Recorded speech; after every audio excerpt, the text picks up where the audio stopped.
Hello, everyone, and welcome to Get Better, a show about two longtime friends trying their best, growing up, and hopefully getting better. I'm Zach Johnson. And I'm Sam Cherry. And I'm under arrest. I don't know if you heard all the sirens. Yeah, you are. Oh, my gosh. And now you tell me why, because I already know. But you tell me. You tell the audience, because I already know. Oh no!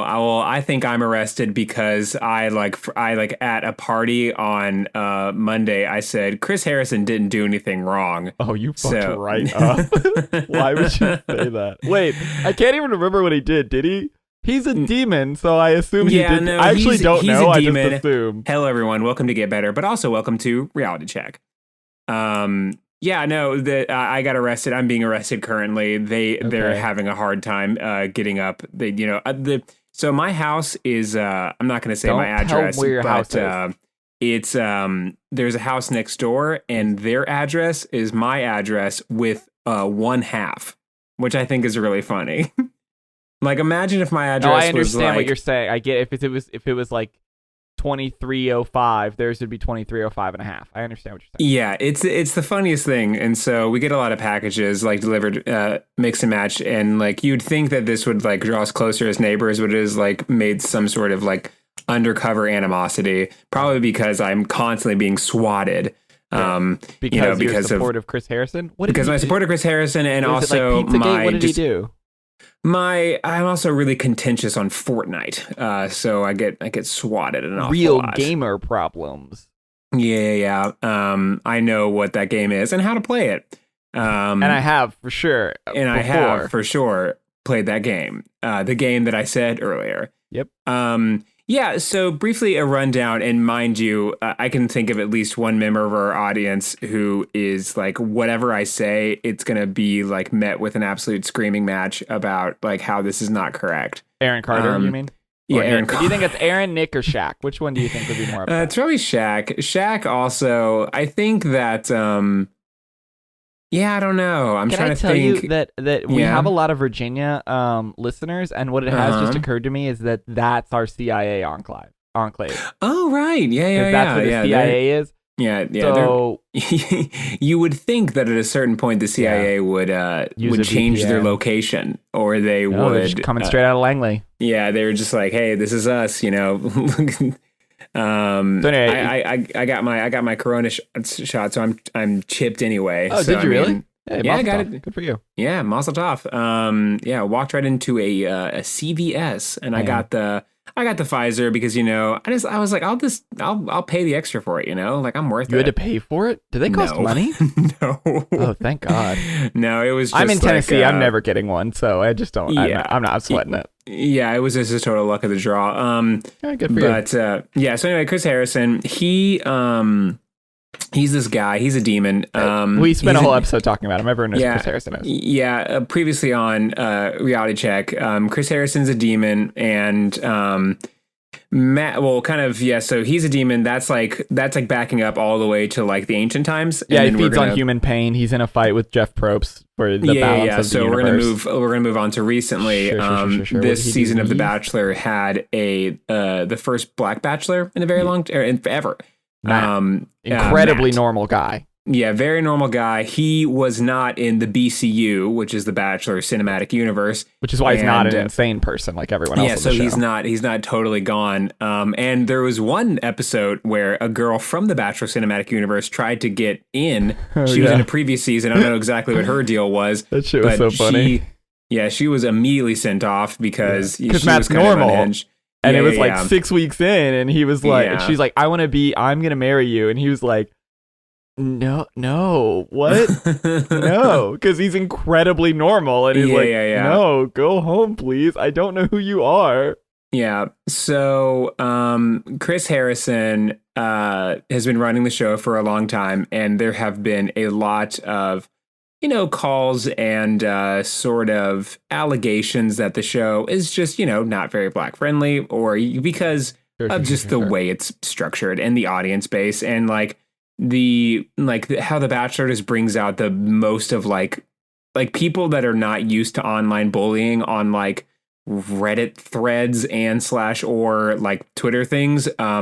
Sure. So I feel like even in arguing online, there is some sort of decorum. If you're debating political ideas or you're talking about like another TV show or whatever, you kind of like what's the difference really? Yeah, you keep it kind of normal. But their fan base is incredibly toxic and will immediately go to body shaming and just being generally terrible because they're just not used to it.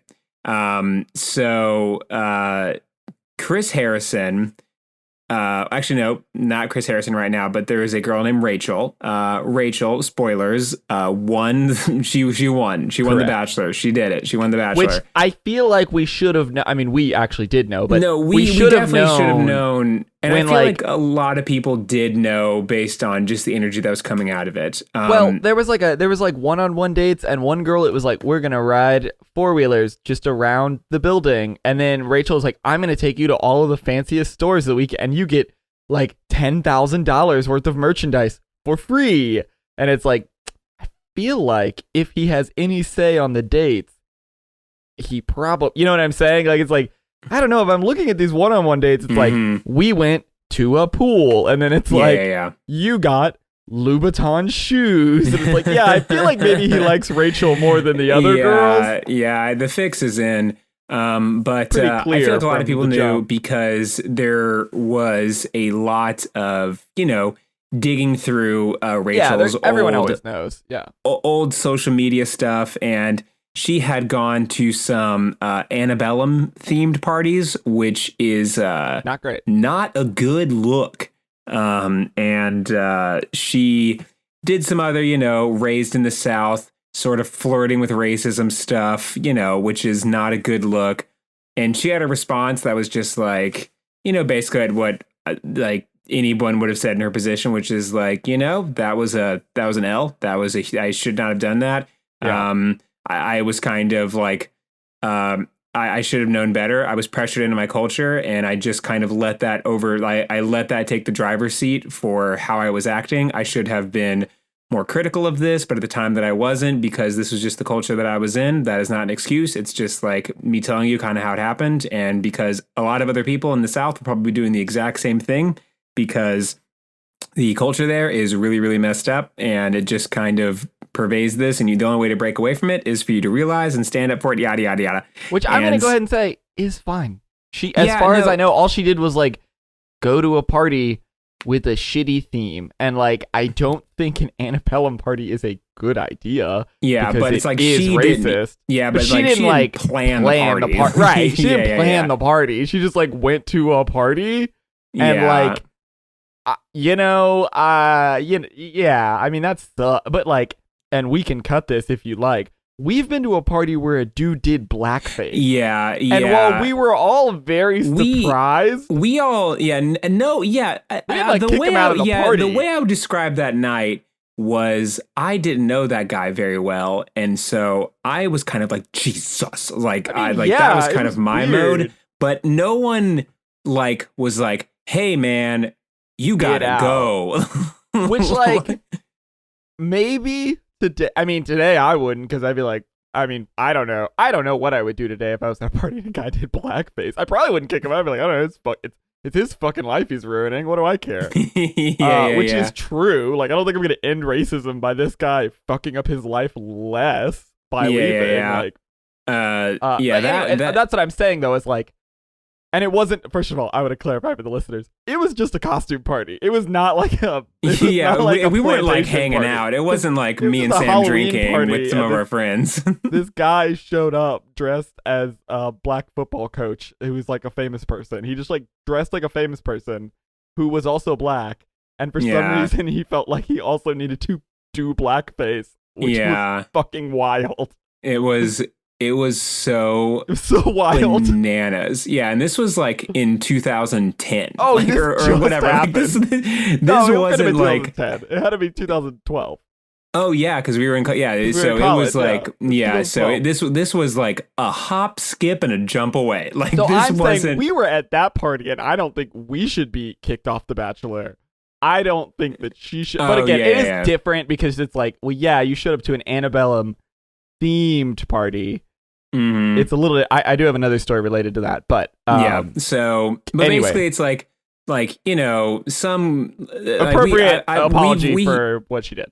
yeah. Well, we have like mutual friends, like they've like fucked around and like done cotillion, and then you're doing cotillion, racist? you zig and you zag. Next thing you know, you're an antebellum party. Like Yeah.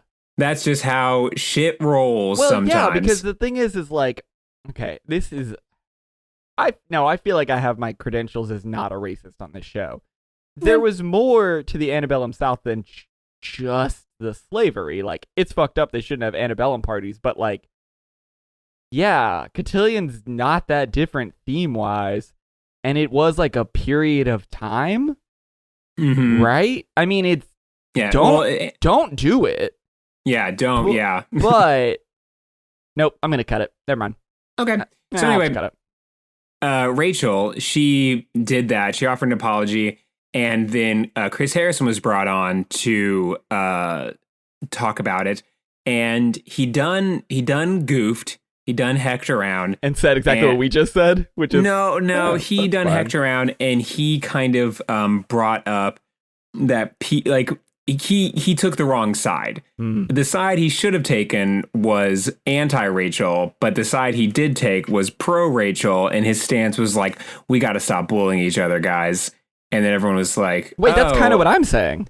Yeah. But like, so he said it. I think it was, I think when you're going to realize it was just the time was wrong. It was, he said that, but it wasn't like, it wasn't to the degree of like, oof, that was an L. Like, she said that. It was just like, guys, leave her alone. Like you like are all high and mighty, like you don't have no right to be criticizing her, blah blah blah blah. So it was a bad take, and I guess sure. Then, I don't know. And then from then on out, I knew that she was going to win, because why else would he have like thrown his career on the line for some rando, like someone that some was girl who gets kicked off. Yeah. So I knew pretty well that she was going to win at that point. And anyway, basically, she won, but because of the fallout of all of that, her and Matt broke off the engagement, as is tradition on The Bachelor. I mean, basically. Yeah. I seriously, he does strike me as an incredibly normal guy. Like, I can't imagine him being like, oh, you went to a party that was racist themed once. I guess I don't love you anymore. Like, I just don't see that. I mean, again, I think the show is, I don't think any of those people are in love. I think the show is mostly a fiction anyway. If what I'm kind of considering possibly is that maybe because we're not privy to the private conversations they have. Yeah. There may have been a moment. But she might also be racist. That's always in the pocket. I'm thinking as that there may have been a moment privately where he was like, you're not getting this. Like, you're like, this is like, I think that, because it's very easy to like have the stance of like, I didn't do it. Like, it was like, I had the party was thrown for me, yada, yada, yada. And it's like, yes, that is true. But like, you can't change what you did, but you can now maybe recognize that like, there's kind of a disconnect with like your experience versus my experience. Right. Sure. And I'm thinking that maybe she didn't make that leap exactly. Right. So, but anyway, Chris Harrison came to her defense, yada yada, and things didn't work out. And now Matt is a single boy in a single world, just trying to figure it all out.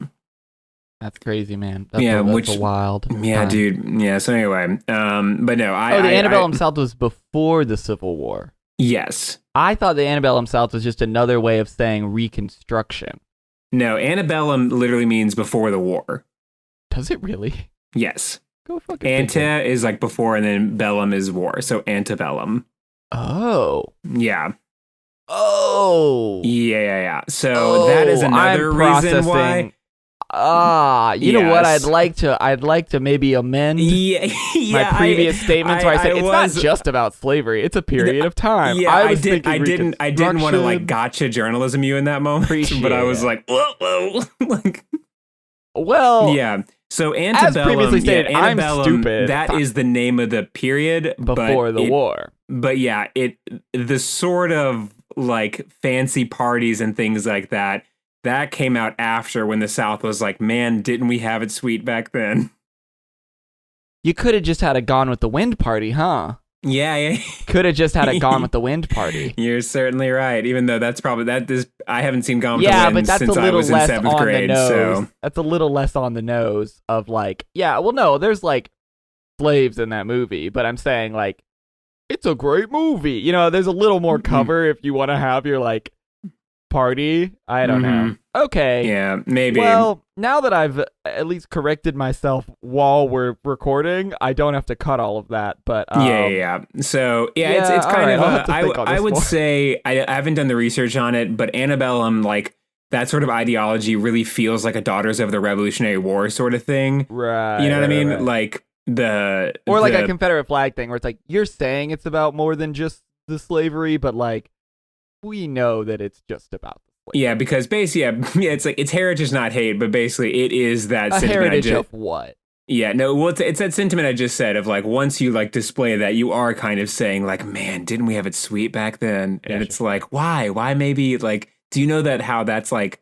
that's wrong? Like, Now, I stand by the fact that you go to a party, I don't think your life should get around. But yeah. But, you know.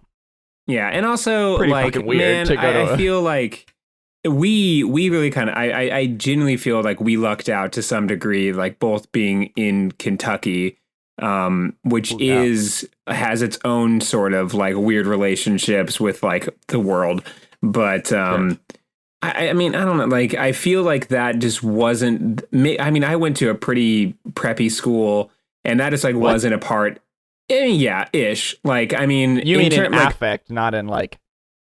Yes. You went to a public school. Yeah, it was a public school, but like, you know how it should be. Like, I know how people are. Like, I see what you're saying. Like if you got to look at the zoning for my school, it was very on the nose when it came to the type of people it was trying to get. But yeah, I mean, I feel like just in Kentucky, like because we don't really have that sort of like Civil War mentality, we don't really have a lot of like Southern tradition. I feel like we're kind of like in our own little Appalachia world. And you being from Louisville, like more of like a city, like even more divorced from that.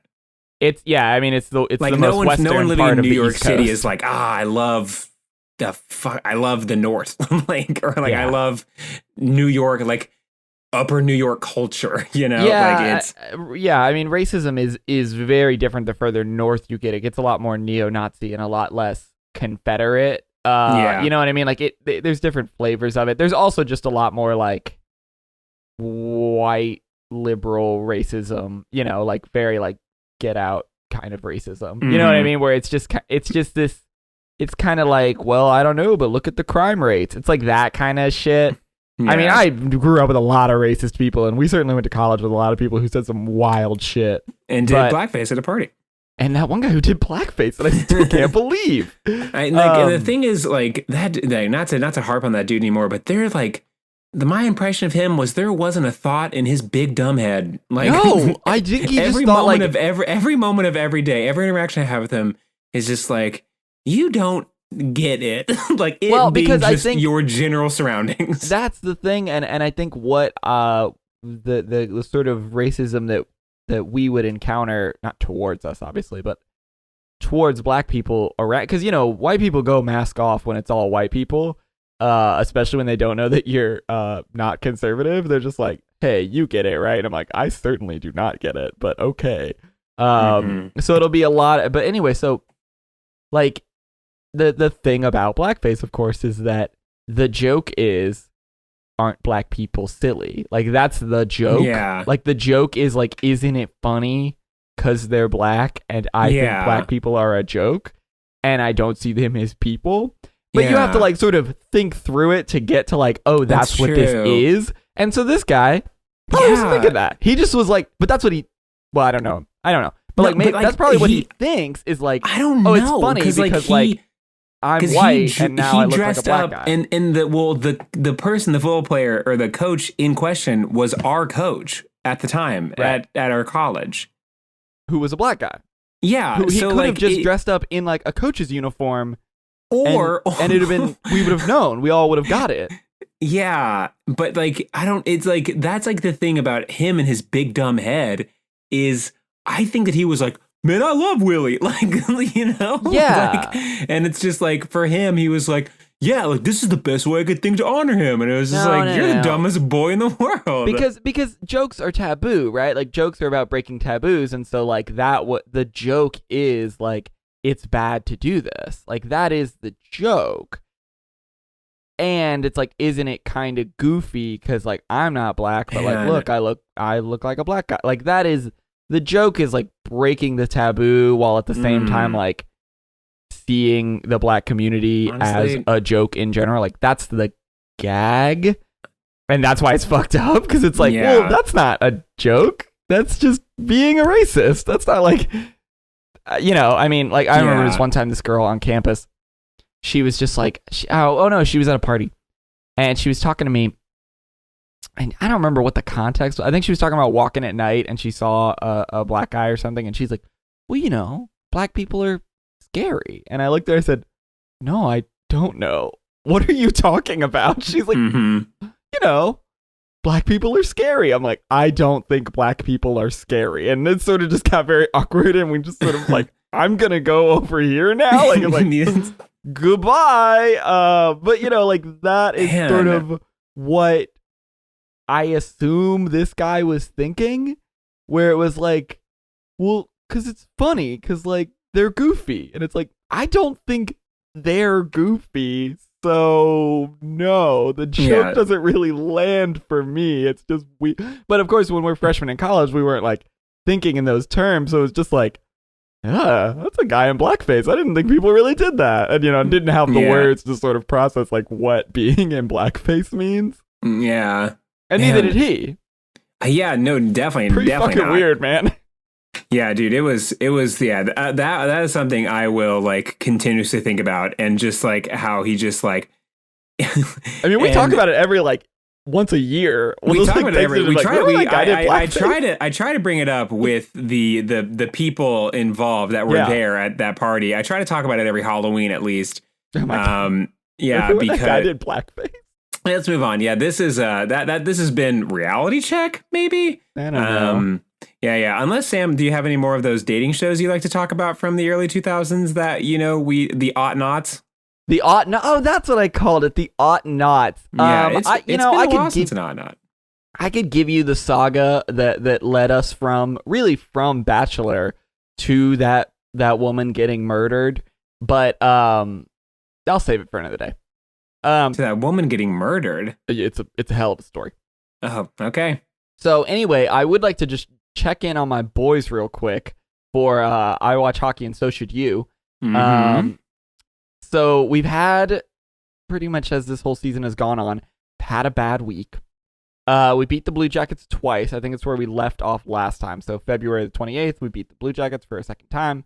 I think we talked about that in the last episode. We then went on kind of a losing streak. We lost to the Hurricanes, the Panthers. We beat the Stars, lost to the Hurricanes, lost to the Lightning, who, to be fair, the Lightning, best team in the league. So, like, it happened. And then, I didn't even know the Lightning existed until this very moment. But then we beat the Lightning 4-1 2 days later on March the 15th. Now, the current game that's being played is against the Panthers again, because usually you play, like, every team in the league. Like, you play your own division, I think, more, but you play every team in the league. But because of the COVID stuff, we're just playing our division over and over and over again. So we're currently playing the Panthers. It's the third period. There are 4 minutes and 50 seconds left, and it is 2-1. So we have a good chance of actually winning this game by the end of the podcast. I think next week I'm going to give you guys a rundown of one or two of my favorite players, Pecorine and Forsberg. They're the goalie and one of our top scorers. So hopefully we'll do that next week. But yeah, we're doing bad. The standings overall, we are second to last. Right. The only person we're beating is the Red Wings. Lightning's number 1. Panthers, Hurricanes, Blackhawks, Blue Jackets, Stars, Predators, Red Wings. So still doing bad, but, you know, that's how it goes, I guess. So. Yeah. in basketball news, not too much is going on apart from something that was this is kind of the yes yes no of a thing where I follow, like, I learn a lot about the NBA just solely from looking at tweets from like NBA meme accounts. Sure. And I feel like therein there is a lot of the baked in drama that is happening. And especially when he gets a lot of likes. Because they're all Kevin Durant tweeting at himself from different alt accounts. Yes, it's Kevin Durant making memes. But to throw us off the scent, sometimes he makes memes about himself tweeting. But no, I saw one and it was fascinating enough that I had to kind of look into it. It was the scene from Thor Ragnarok, which is when the scene in the movie is when Hela, the goddess of death, she is saying, "You cannot defeat me." And then Thor says, "I know, but he can." And then this big ass demon. And then Ragnarok comes out and destroys. Yeah. And then Ragnarok comes out and kicks her ass. Yeah. I'm aware of the film. So yeah, it's that meme. It's that template. And so the meme template was Hela is being played by Ben Simmons. Ben Simmons is an Australian basketball player. He plays for the Philadelphia 76ers. He is incredibly good, just an all-around amazing player. The 76ers are currently the top in the Eastern Conference, so they're doing great. They also have Joel Embiid. Joel Embiid is... the guy. He's the process. Yeah, he is the process, and he's also famous for sometimes going to courts and just like demolishing teenagers, which I think is just really that's a cool vibe. It's just funny. That's funny. I like Joel Embiid, I'll be honest. It's just like he's this dude from I think he's from Cameroon, and he's just picked up a basketball when he was 17. He's just the funniest dude in the world. Lots of good basketball news. Just people that are like, because basketball is kind of being not necessarily co-opted, but I would say made way better by players from other countries that just come in and be like, "Hey, I'm like excellent at this game," and they just come in and they like totally change the entire game. And that's how hockey is. There's like 5 American players in the NHL. They're all from Sweden and Finland. And I think just because like there is not the same amount of sports reporting that is happening in other countries, they just do not take it seriously. And it is one of my favorite things. And I just love it. I cannot get enough of it. Oh, the players. They don't. Yeah. Yeah. So like sports reporting is, for all intents and purposes, a giant waste of time. Like, it's worse than politics. It's so fucking made up. You walk up to the player and go like, "Boof, what happened back there?" And it's like, you saw it. We got less points. We got less points. I took that shot in. Had you asked me a second before I took it, if I thought it was going in, I would have said yes. Yeah. And then it did not. And boy, howdy, here we are. You ever play basketball? It's kind of like that. So that's kind of how it went down. And or you walk to the person and goes, "You won. How do you feel?" And it's just like, yeah, doing great. Point. It's been, thank you for this. And then sometimes they're like, I'm just here so I don't get fined. Yeah, exactly. So sports has kind of dipped into this world that's gotten really annoying, where a lot of like, I think it is genuinely because of this sort of, if you're familiar with the movie Moneyball.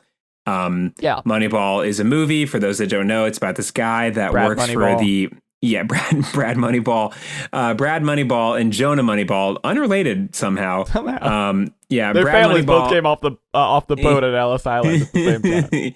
Yeah. And then there's just like, "You're both Moneyball. I don't care." Yeah. So anyway, there's Brad Moneyball and Jonah Moneyball.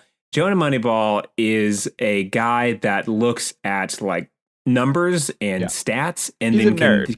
Yeah, he's a real nerd. He's a real pencil pusher. And Brad Moneyball is like an alpha male. Never mind. He's like a sigma male. And he does push-ups and he is cool as hell. We got to talk about sigma male sometimes. But also, I could see the poster and understand that Brad Moneyball was the cool one and Jonah Moneyball was the nerd. Yeah, so Brad Moneyball, it's his job to get players on the team, and he's getting the wrong players. And Jonah Moneyball comes in and says, like, "What if we get this player?" And then Brad Moneyball goes, "That player is not good. I know. My scout said he doesn't have the shit." And then Jonah Moneyball goes, "It doesn't matter if they have the shit or not, because mathematically they can win, and I can show you in this calculator. Right. And then Brad goes, Moneyball, fuck you, nerd. I'm gonna go kiss some girls. and then he goes kisses some girls, and then he comes back and goes, actually, Jonah Moneyball, that was a good ass idea. And then Jonah Moneyball and Brad Moneyball changed sports forever by winning the games with math instead of gumption or whatever Babe Ruth supposedly had. I really alcoholism. Alcoholism is what he had. I really love the scene. I'm bucking shots at Babe Ruth. That's right. That's right. What is it? Heroes get remembered, legends never die. I liked the scene where they were like, I want to see what you're all about, and so then Jonah played D&D with Brad, and then Brad took him to a strip club, and then at the end, they brought all the strippers back and played D&D with them. And then he's like, see, I'm a cleric. I have intelligence, and that's how I'm going to open this door with a magic rune. And he's like, oh, so some of the stats work for different stuff. And he's like, yeah, you're a barbarian, but you can't break the door open because it has a magical spell on it. And he's like, that's like a pitch hitter. Yeah. Oh. Yeah, Aaron Sorkin is just an amazing writer. Did Aaron Sorkin make Moneyball? I've never seen the movie. I think so. He might have. Aaron Sorkin sucks. Aaron Sorkin is great. That whole sequence was like, wow, I never would have thought of that. Thank you. Did you see his movie about? Fuck, I don't remember what the name of the movie is. The movie that just came out about the protests and the protests in the '60s and the trial of the Chicago 8. No, I have not. Stupid, don't watch it. So Jonah Moneyball wins with sports, or wins with math Numbers. and nerds. Yeah, he's the cleric, and he opens the door or whatever. And what is the fucking point of your story? Okay, the point of the process. Story, we already explained this. Yeah, no. The point of the story is that a lot of times in sports journalism, the Jonah Moneyballs will be the ones that are doing the interviewing, and they're just like, you had 3.7, and that is an average, and then you were doing this, and then they like say that to the athletes, and they're just like, yep. And this is why Joe Rogan is successful, because Joe Rogan is Brad Moneyball. Yeah, he's a cool sig dude. He is a Sigma if there ever was He's one. a cool Sigma male instead of these fucking betas who are just like, us. I noticed us. I noticed the ratio and they're like, fucking nerd, shut up. Joe Rogan's like, I'm gonna take ayahuasca and talk to Elon Musk 700 times, and like that's a cool vibe. Yeah. So Jonah Moneyball, basically Jonah Moneyball.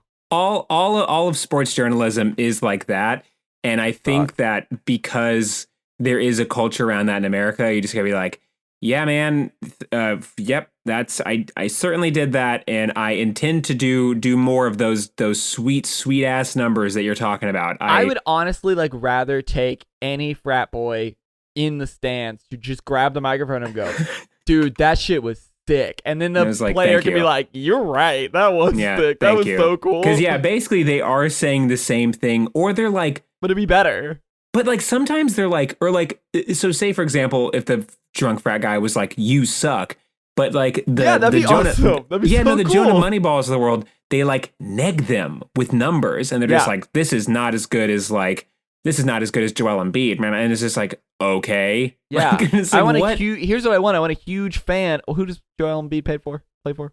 The Philadelphia 76ers. I want a big 76ers fan who is drunk on like 8 Miller High Life. And probably racist. And maybe racist. And he gets down there and they lose. And he's like, what the fuck, dude? We were supposed to trust you. Like, I want to watch that interview. I don't want to hear him be like, your rebounds were off by 16%. No, I want to see some drunk asshole scream at him and be like, what the fuck, you let me down. I lost $8,000 on this bet. Yeah. That's what I want to watch. Yeah, so it's a lot of that. Anyway, basically all of this having been said. Also why Barstool Sports is successful. Yeah. Yes. So basically, the reason I say that is because I just wanted to reinforce that when people say things like that to Joel Embiid, he's just kind of like, okay. It's really funny. And recently there is this guy named Giannis Antetokounmpo, and he is great. He is the Greek freak. And there's this one. Yeah, basketball player. He plays for the Milwaukee Bucks. He is incredible, definite, like one of the best players, like maybe of all time. He's a really great dude. Can I stop you for a second? Yes. Final score just came in. 2-1. Preds did win. Go Preds. Hell yeah. Hell yeah. We fucking need it, guys. We're doing so bad. We really need this one. Anyway, go on. So anyway, Giannis Antetokounmpo, there is an interview recently where a reporter is asking him questions and he is drinking a smoothie the entire time. That's cool. That's cool. It's way better. It is so because the reporter asked him a question, and like the reporters can kind of get a little indicative, like as if like we're doing serious shit over here. You mean and indignant? then Indignant? Oh yes. Not I don't know what whatever. They can get indignant, and so Giannis is like drinking this smoothie, and then he's like, and the reporter goes, "Is something wrong?" And he goes, "Oh no, this is just a really good smoothie." And he goes, "Okay, well maybe answer the question instead of like drinking the smoothie or whatever." And then the instant the instant he says that, it's like, all right, well you have just ensured that he's going to be drinking this smoothie the entire time you're talking. That rocks, dude. Well, it's like the guy. It's like the I don't want to get fined guy. Yeah, and it's just I like don't care about this. And it's like you're saying nothing, and this smoothie is like of infinite more value than whatever you are going to say about me. He just got off the fucking court. Well, that's the thing about even when they're not like right after the game, like SportsCenter is so mind-numbing to me because it's just like, oh yeah, Joel Embiid is about to break the record for 3-pointers during the series in March with you know what I mean? It's like these like the most esoteric stats. Like you guys just need something to say. Like you just need to fill time, and I get that, but like this is nothing. What you're talking about is nothing. And like it's so mind-numbing to it. I liked it better during quarantine when they just played they just had people playing 2K on, like that was way funnier when it was just like kids playing video games of sports on ESPN. So funny. That's way funnier than like any of this shit where you give me some like meaningless stat that like yes he's breaking a record, but because it's just the most specific record you could imagine. This is the 17th free throw on a snowy day. Right. It's like because everyone can't be like Michael Jordan or LeBron James or whatever, so you just gotta be like, well, I don't know. Yeah. I hate sports reporting. We go way back. So all the way back to the tweet that I saw. Right. Ben Simmons was being defeated, and Thor was being played by the New York Knicks, and the Knicks were like, you can't defeat me, and the Knicks, which is a historically terrible team, which is very unfortunate. Who Spike Lee has cheered for like 40 years. Yes. How I told you about I'll have to look it up in just a moment because it is one of my favorite things in the whole wide world. But basically, it boils down to he said, "I know you can't, but he can," and it was a picture of Kendall Jenner with another basketball player who I'd never seen a day in my life. This guy apparently plays for the New York Knicks, and him and Kendall Jenner are seeing each other, which made me find out that Ben Simmons also at some point dated Kendall Jenner. Okay. And it was like the wildest like thing, and just like all of the like the drama there, and all the comments were just like, yeah, that'll show him. It was like this very high school style drama. The lead up to that was not worth it. I feel like the lead up was better than the joke. I understand I understand the premise of the joke, but yes, okay, I understand. Okay, but now what's more important is that I tell you about James Dolan. Do you know about James Dolan? I know about him. I know about Dolezal. No. So this is going to be brief person? in that we can't be talking about I like sports and so should you. But the New York Knicks is owned by this man named James Dolan. Okay. And you don't need to know anything about him other than he inherited the New York Knicks from his family. This dude Dolezal does not give a shit about the New York Knicks, but he does give a shit about having to be able to like book shows for the for Madison Square Garden. Sure. Because they play in Madison Square Garden. Yeah. So what will happen is because he owns this as well as the Knicks. He does not care about the Knicks at all. But what he does care about is James Dolan has a band, What? and they're called James Dolan and the Straight Shooters. I've heard of this. And Why do I know Dolan, that? James Dolan holds bands like Eagles and The Journey. Like, he will hold them hostage So that he from can play in playing at Madison Madison Square Square Garden only if his band can open for them. That's cool. And it is like, I'm sure he's a bad person, but like that's cool. This dude, as the owner, is supposed to like facilitate like finances and like, you know, get a good general manager, a Brad Moneyball, if you were. Yeah, sure. And sure. he is supposed to like facilitate all these things. Oh, it sounds like he's and supposed to be a Jonah Moneyball. Yeah, but yeah. he is a Brad Moneyball. No, so he literally like he's a Sigma male. He doesn't. Yeah, he is the Sigma male. He does not. He's like the richest boy in the world, and like all he wants to do is play with his band. And he plays, and they do rock because he is the lead singer. But he's also the harmonica player. So in case you're anytime you have a band that has a harmonica player, you know what type of music. They're not, you know, they're not making 70s funk. Like they're making like dad rock music. Oh yeah, I assume. Sam and I, the town we both lived in when we went to college, there was this bar that every single Friday night, like, I don't know exactly where they would find these dad bands, but it might as well have been the exact same band every single night. And they would like which bar? Play show. Dublin's? No, it was 440 Maine.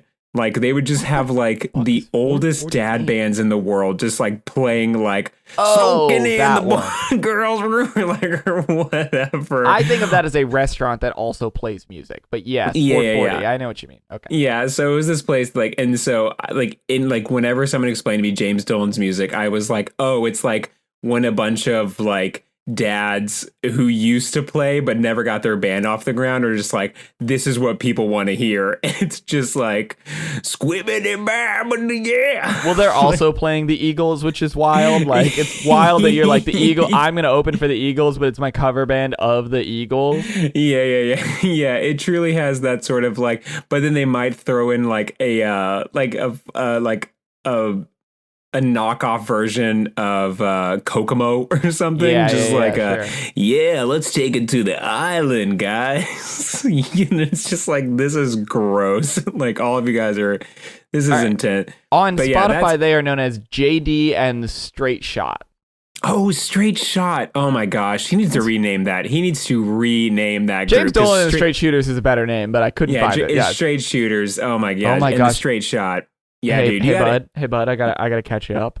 In 2019, they did come out with an album called "The Great Divide," and it is a picture of the American flag with a big tear down the middle. Hell yeah! So, between the blue section and the red section. So. That's a big hell. Well, so I wonder. I wonder, exactly James Dolan, multi-billionaire. I wonder which side of that divide he's on. Which side is the one that is causing all of the problems? I wonder what identity politics is causing the rift in this country. Yeah. Anyway, still I'm gonna listen to it. It's probably really funny, but it's definitely dad rock. Yeah, no, it is dad rock. And honestly, you know what? I know that he's totally ruined the Knicks, and they have not been good since Patrick Ewing playing in the 1990s. Also, which is funny. He has a very bad habit of doing shit like Spike Lee, who is famous for being Spike Lee, and also a Knicks fan. It's like the second biggest thing you Knicks know about fan him in the world. Great movies. Loves the Knicks. Yeah, and that's it. That is the things you should know about him. Yeah, so and I think he would approve of that description. Great movies, loves the Knicks. Yeah, that's Spike Lee. Yeah. So Spike Lee had somehow finagled a deal to like take the employee entrance because he's Spike Lee and he's not going to take the general entrance. He's basically an employee of the Knicks. Yeah, basically. I mean, he's a part of their PR team. Yeah, dude. Yeah, he definitely is part of the PR team. And you know in your heart that like if you were to walk into the front office, they wouldn't be like, oh my gosh, that's like they'd be like, hey, Spike. The thing is, he's been going to Knicks games in like in a semi-professional capacity longer than anyone who works in that building. Yeah, any coach, any assistant manager, any ticket taker. Spike's been there longer. So he's allowed to take the employee entrance. Yeah, so Spike Lee would take the employee entrance, and then apparently just one day out of the blue, like randomly, like security met him at the door, and then he was just like, I'm going in. They were just like, sorry, Spike. And then he was like, what's going on? It was like, James doesn't want you to take this entrance anymore. And he was like, I've been taking this entrance for 25 years. Which also for his safety, because he's an incredibly famous person. Yeah, and he was just like, what is happening? And he got into like a really big tiff with James Dolan. And it just seems like such a, like, of all the people in the world to just like is someone who is so famously associated with your brand to just be like, you know what? Fuck this guy. Yeah. Who's like a diehard fan, even though you guys have been bad forever. Yeah. He loves the Knicks. Yeah, but recently it gets even more egregious. Well, this kicking Spike Lee out is egregious in like on a level that is like hard to compete with. But this one definitely. Have you seen Crooklyn? You owe him. Yeah, good movie. This one definitely kind of like, I don't know if it surpasses it, but it matches it in another way. So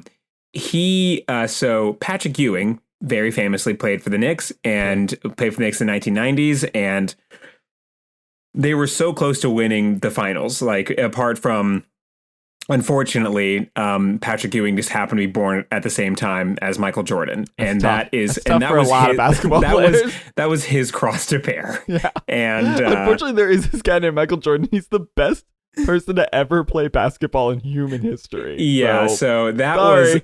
Yeah, that was every player in the 90s cross to bear. Maybe you can take his money at a card game. I don't know. But otherwise, you're not going to beat this guy. Yeah, but Patrick Ewing, and then Michael Jordan retired. And then almost to spite Patrick Ewing, Michael Jordan came back and then won 3 more times. And he played with is that when he went with the Magic? Or is that? No. He played for the Bulls 3 times. He played for the Bulls, won 3 times in a row, and then took a year off to play baseball. And then I saw Space Jam. And then won 3 more times, all in a row. But then he plays for the Magic eventually, right? He plays for the Magic in like 2000. He plays for the Magic because that was like in 2003 or so. And what happened there was he became a part owner of the Magic. And he was like, that's so crazy. He was like, basically what happened was he played for the team now. Yeah, no, he became like a part owner of the Magic, and like in no uncertain terms, he was like, I have to find a player better than me, and that shit's not happening. He did the Dick Cheney thing where he's like, Mr. Bush, I'm gonna find you a vice president, and then he comes back and he's like, I found you a vice president. Me, bitch. It's me. Yeah, so anyway, but yeah, he basically was like, I'm going to find you a player. And then he was like, me, I'm going to find the best player in the league. It's me. Yeah, so that's how he came back to play for the Magic, which is like really such a funny thing, because he was like trying to build a team, and he was like, I just can't find anyone that in this role is exciting for me. Too good. And then he like walked past himself in a mirror and was like, the answer was in front of me all along. Remember when he grew that Hitler mustache for that Hanes commercial? He really was out here in these streets. That really was a thing that happened. That is how you know he has transcended wealth. Like, there is, it was so crazy. He was on national television. He had a Hitler mustache. Yeah, and that's how you know, like, in like that sort of like when you become like uneditable, where no one cared. Nobody in the process is to the same degree of power, wealth, and influence as him. So not one person was like, it's like Spike Lee. It's like, dude, who cares? Let him do it. Who cares? Yeah. Which reminds me of like, that's kind of how I see like some authors that I feel like a lot of people that are in the orbit of Stephen King, whenever he was writing some of his wildest stuff, no one was like, hey, you know what I always say? They can't cancel us if we don't let them. That's my famous saying. That's I heard that so on Patrick Ewing. I heard that on the Daily Wire. So my website, the Daily Wire. Yeah, I'm I'm Why Ben do you Shapiro. think The Office is moving to Nashville? Because I own the Daily Wire. They have billboards now in town. Like I saw Candace Owen on a Oh billboard. my I was like, gosh. oh, cool. This is cool. This is cool for me. Yeah, cool. Can't wait. Glad my company is here now. Howdy, neighbor. So yeah. So Patrick Ewing. Patrick Ewing, super famous basketball player. This incredibly popular guy. He was the coach of Georgetown for a while. Just like, yeah, like a legend. Like everyone knows who he is. Everyone knows his association with the Knicks.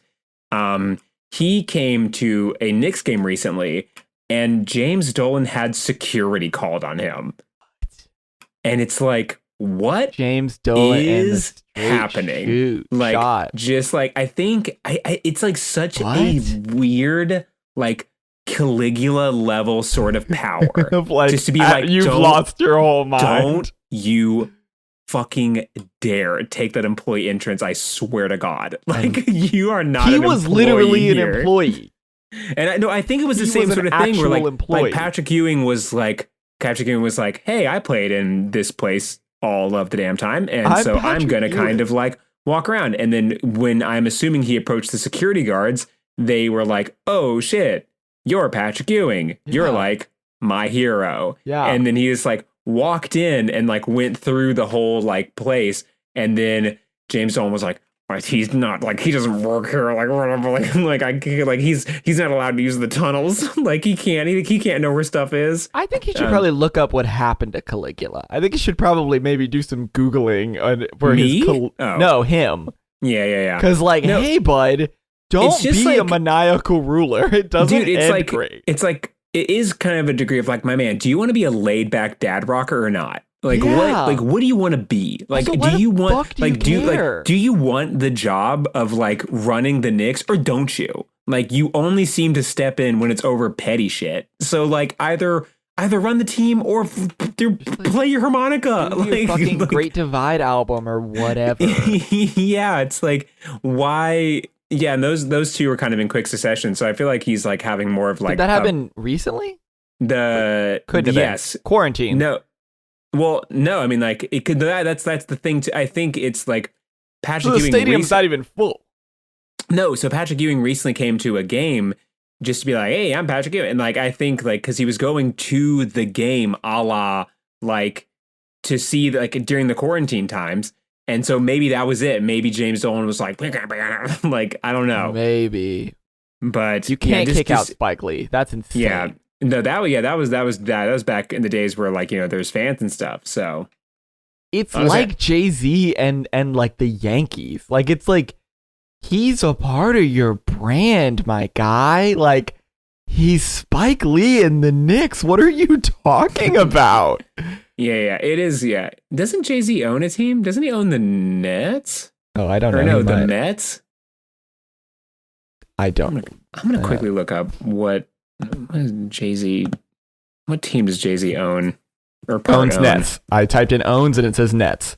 Jay-Z reportedly selling Brooklyn Nets shares to he owns the Nets. Oh, okay. Well then, yeah. Brooklyn. Isn't that the team we've been talking about? Brooklyn Nets. Yes, he owns the Brooklyn Nets. Well, no, we were talking about the Knicks. The Knicks. Oh shit! The Nets is the team with the three. The Brooklyn. Yes. Wow. Full circle. We've officially made it. We're back to the three. Well, anyway, so I think that Spike Lee should start going to Nets games. I don't. He's a Knicks fan. He's the Knicks fan. Yeah, and I feel like because I think that there is because like the Nets are in Brooklyn, but they were the New Jersey Nets. I still think there's like this is our city, like sort of mentality. Got it. This is the Nets. Yeah. So they used to be in New Jersey, a la New Jersey Nets. Which sounds better than Brooklyn Nets. Yeah. There's one thing the Nets do, and this has nothing to do with anything, but they have a jersey that says Bed-Stuy on it, which I think is really funny. Because Bed-Stuy is a neighborhood in Brooklyn, and it's where Big E was from. Oh, that's funny. And it's just funny, because it's just like, they also have one that says Marcy Projects. And yeah, it just says Bed-Stuy.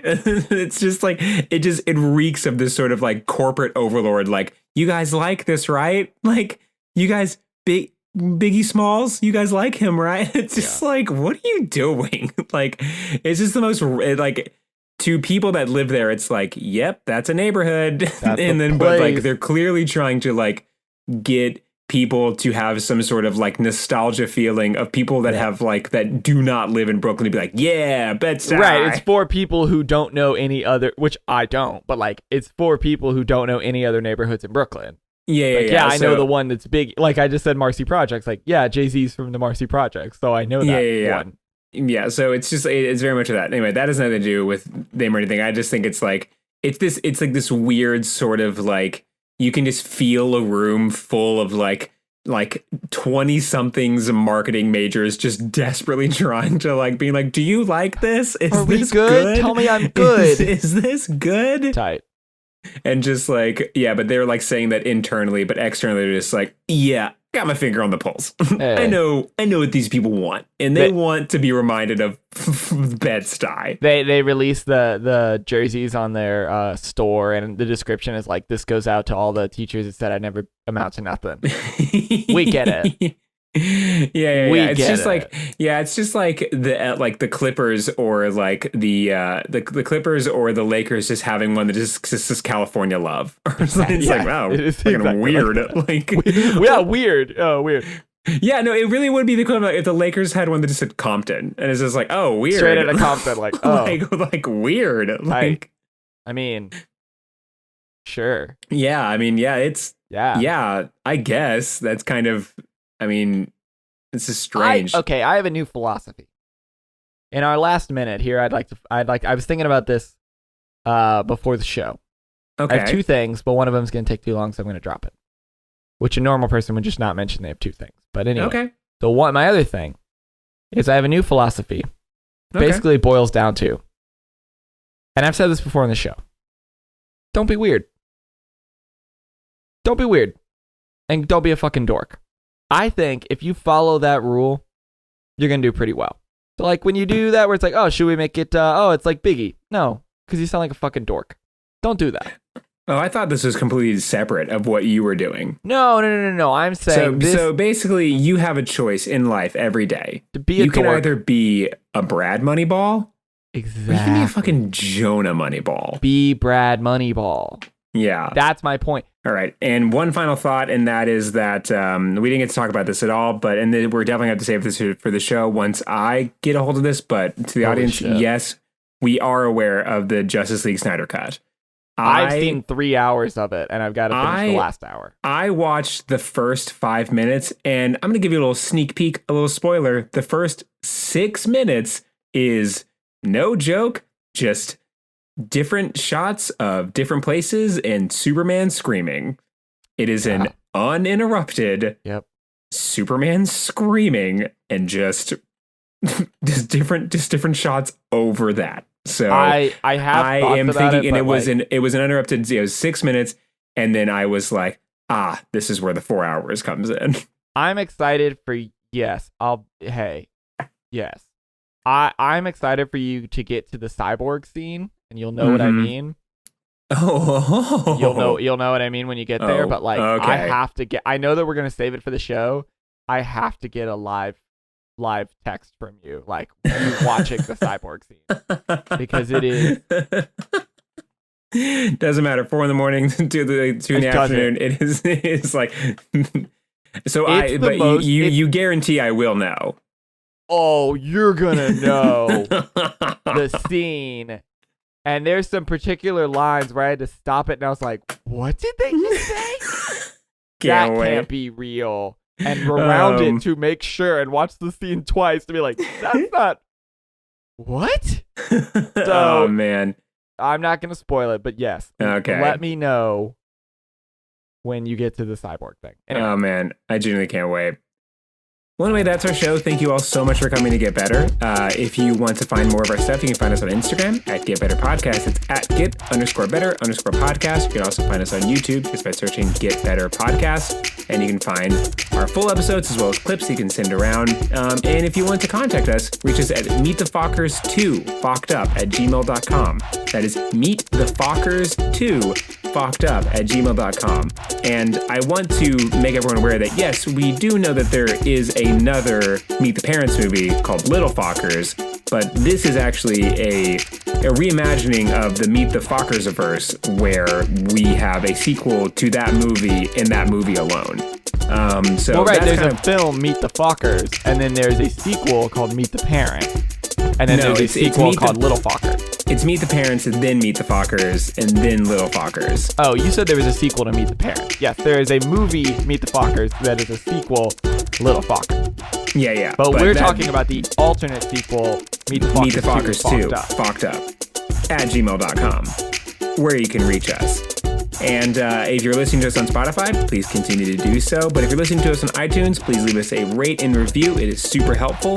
And yeah, that's all I have. So see you guys next week. All right. See you bye forever.